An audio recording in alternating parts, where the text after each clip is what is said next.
Hola, mi nombre es Apolo Espinosa y hoy vamos a ver el resumen de la clase en la semana 3 de la materia de Derecho Civil, donde hablamos sobre el sujeto de derecho concebido.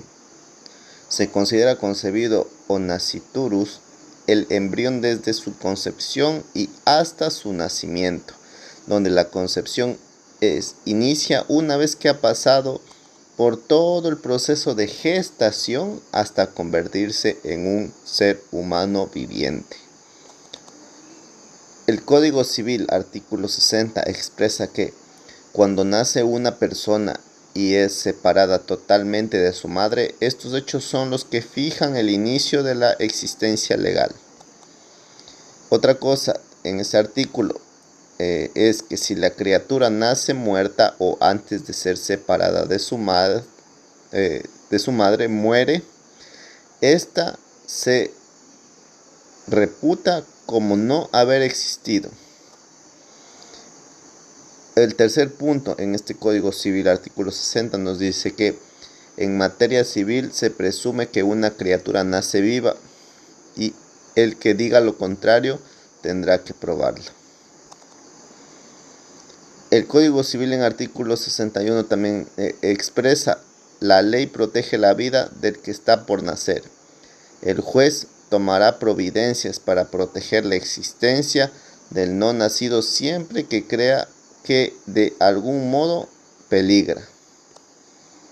Y toda sanción a la madre por la cual pudiera peligrar la vida o la salud de la criatura que tiene en su seno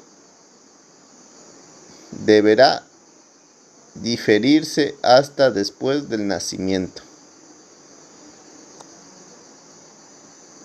Criterio biológico. Vamos a ver un poco de biología de por qué se dan estas normas que vimos arriba.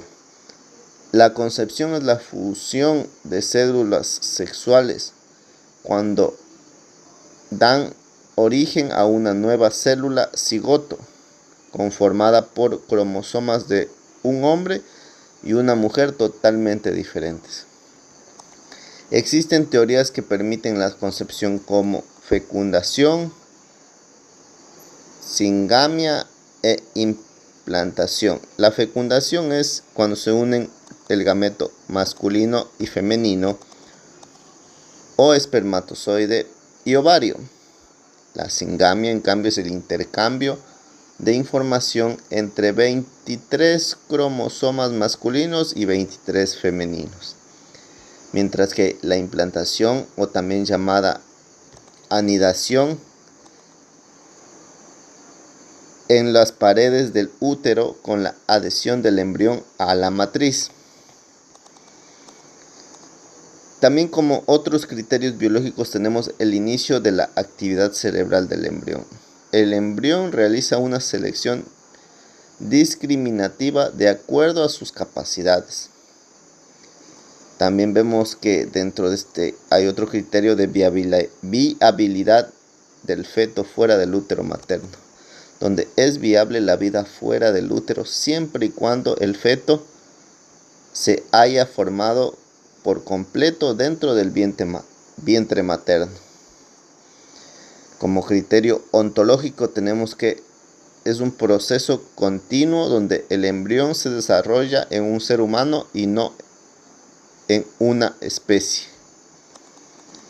Corrientes que justifican el inicio de la vida del ser humano. 1. Humanización progresiva. Consiste en que el ser humano se ha formado sucesivamente hasta encontrar la unidad corporal y espiritual alma. 2.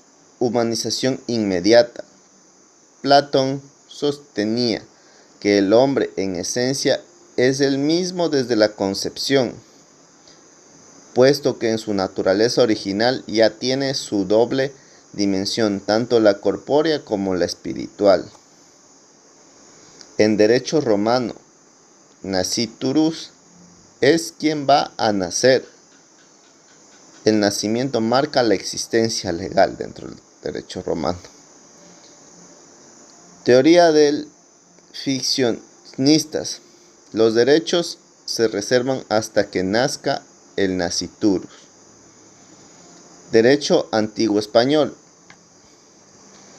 Dio derechos al hijo póstumo y se penalizó el aborto.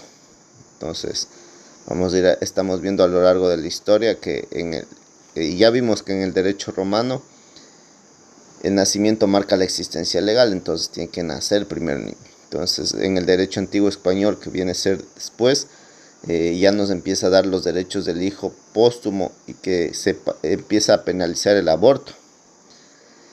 2. Se reservan derechos de herencia y donaciones. 3. Representa judicialmente la madre. Entonces aquí vemos que en el antiguo español la madre es la representante legal principal.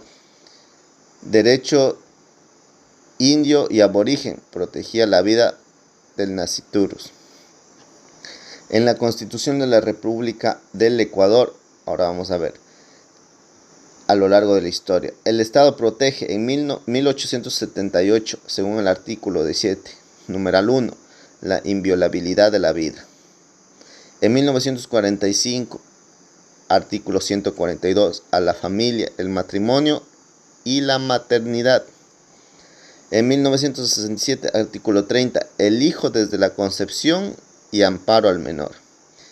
En 1998, artículo 49, se asegura el derecho a la vida desde la concepción. En 2008, artículo 45, la vida, incluido el cuidado y protección desde la concepción. Aquí cambia el término derecho por el de protección. Otras normas legales que tenemos en el Ecuador. En el Código Orgánico de la Niñez y la Adolescencia, artículo 20, los niños, niñas y adolescentes tienen el derecho a la vida desde la concepción. En el Código Civil, artículo 63, los derechos que correspondían a la criatura que está en el vientre materno, si hubiese nacido y viviese, estarán suspensos hasta que el nacimiento se efectúe.